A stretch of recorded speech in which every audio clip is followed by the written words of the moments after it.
Bonjour, bienvenue dans Le Panier, le premier podcast e-commerce. Mes invités cartonnent et me livrent leurs secrets de réussite et les problèmes qu'ils ont rencontrés pour qu'on puisse, ensemble, apprendre à vendre mieux et plus. Mon engagement ici est simple, avoir une conversation sans filtre et sans faux semblants, et à ce que vous repartiez inspiré des succès, mais également des échecs, de mes invités, avec les bons outils et les bons réflexes.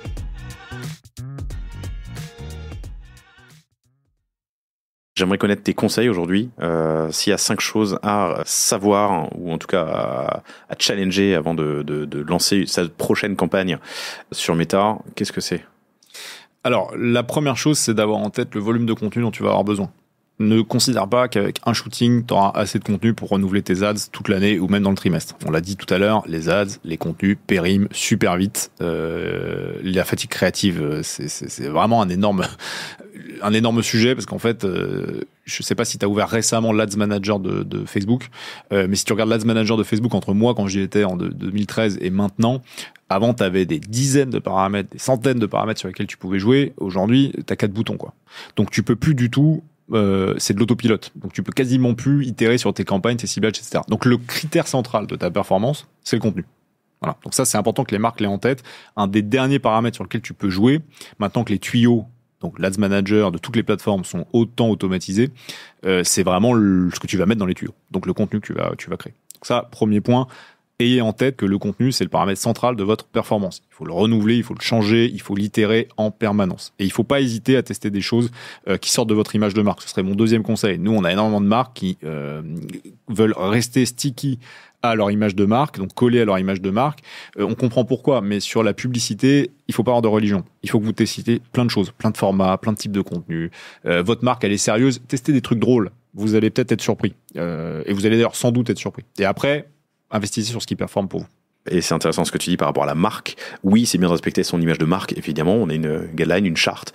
Mais le contexte, ça peut être le réseau social sur lequel on diffuse, que ce soit TikTok ou Insta par exemple. Les habitudes des consommateurs sur le réseau sur lequel je vais diffuser ma pub est plus important potentiellement que le respect de mon image de marque. 100%. 100%. Une marque hyper premium, hyper luxe, si elle reste collée à son image de marque, elle ne pourra pas faire de TikTok.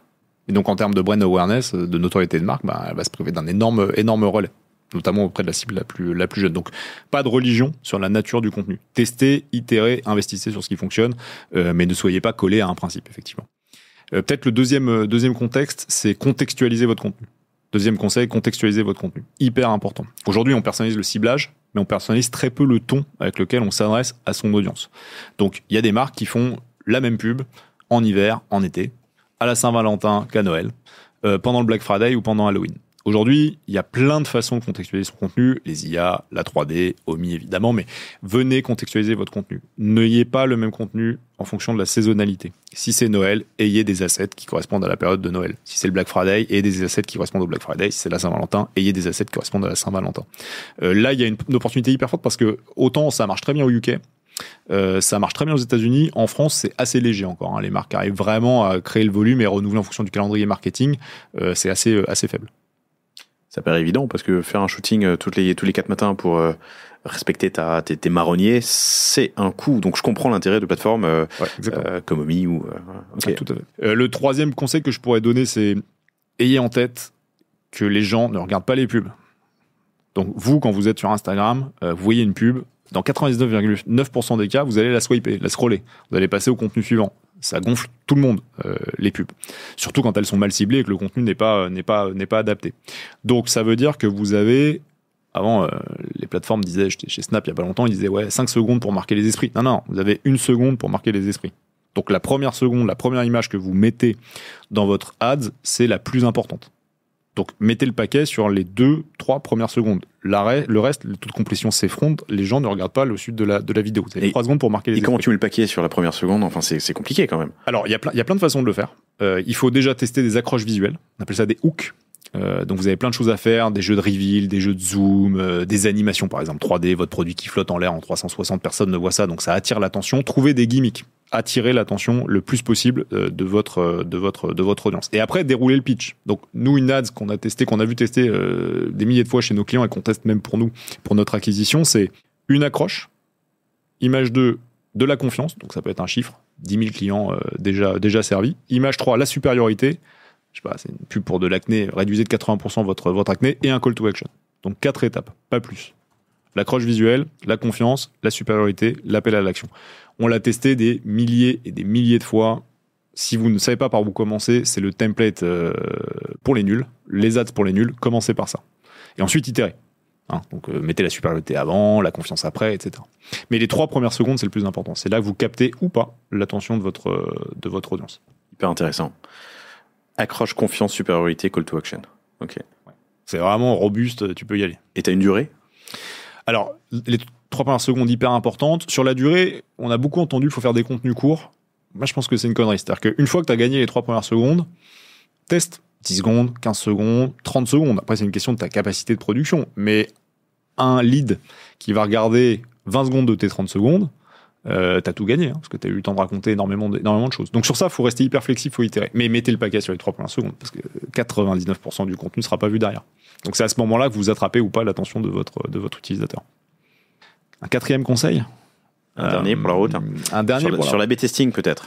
Alors évidemment, il faut A/B tester, ça crée, on en parlait un peu tout à l'heure, n'ayez pas de religion, testez vraiment plein de choses, n'ayez pas peur de vous écarter de votre plateforme de marque, c'est vraiment hyper important.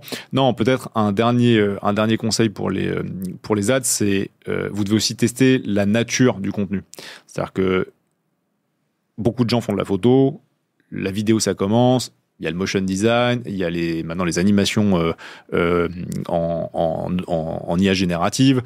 Tester la nature du contenu lui-même. Et une vidéo, à nouveau, ça peut être une vidéo faite sur Romy rapidement, mais ça peut être une vidéo faite à l'iPhone, ça peut être une chute d'une interview que vous avez faite, d'un podcast que vous avez fait, d'une parution que vous avez eue, etc. Réutilisez vos assets en permanence. Donc ne considérez pas qu'un asset qui a été diffusé une fois ou deux est mort, vous pouvez le réanimer 6 mois après, vous pouvez le rebidouiller dans une autre façon, etc. Ouais, recyclez vos assets. Le passer sur un autre média potentiellement. Médias, raison, okay. 100%, tout à fait. Recyclez-le parce que c'est tellement dur d'avoir des assets tellement compliqués que si vous considérez que vous le diffusez une fois, il a vécu, c'est terminé, c'est mort.